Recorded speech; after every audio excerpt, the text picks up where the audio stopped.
मूर्ख बगुले और नेवले की कहानी। मूर्ख बगुला और नेवला की कहानी।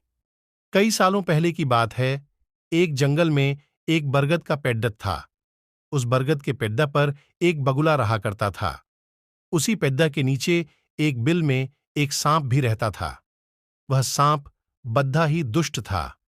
अपनी भूख मिटाने के लिए वह बगुले के छोटे छोटे बच्चों को खा जाया करता था। इस बात से बेचारा बगुला बहुत परेशान था। एक दिन की बात है। सांप की हरकतों से परेशान होकर बगुला नदी के किनारे जाकर बैठ गया। बैठे बैठे अचानक उसकी आंखों में आंसू आ गए।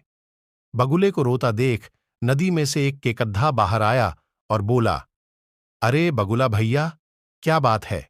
यहां बैठे बैठे आंसू क्यों बहा रहे हो? क्या परेशानी है? केकद्धे की बात सुनकर बगुला बोला, क्या बताऊं केकद्धे भाई, मैं तो उस सांप से परेशान हो गया हूं। वह बार बार मेरे बच्चों को खा जाता है। घोंसला चाहे जितना भी ऊपर बनाऊं, वह ऊपर चढ़ ही जाता है। अब तो उसके कारण दाना पानी लेने के लिए घर से कहीं जाना भी मुश्किल हो गया है। तुम ही कोई उपाय बताओ। बगुले की बात सुनकर केकद्धे ने सोचा कि बगुला भी तो अपना पेट भरने के लिए उसके परिवार वालों और दोस्तों को खा जाता है। क्यों ना ऐसा कोई उपाय किया जाए कि सांप के साथ साथ बगुले का भी खेल खत्म हो जाए। तभी उसे एक उपाय सूझा। उसने बगुले से कहा, एक काम करो बगुला भैया, तुम्हारे पेड्डे से कुछ ही दूर नेवले का बिल है। तुम सांप के बिल से लेकर नेवले के बिल तक मांस के टुकड़े बिछा दो।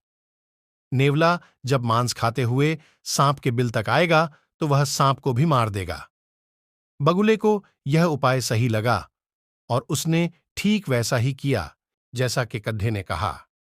लेकिन इसका परिणाम उसे भी भुगतना पड़ा।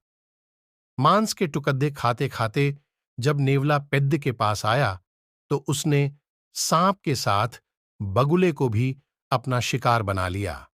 कहानी से सीख दोस्तों, इस कहानी से हमें यह सीख मिलती है कि किसी की भी बात पर आंख बंद करके विश्वास नहीं करना चाहिए।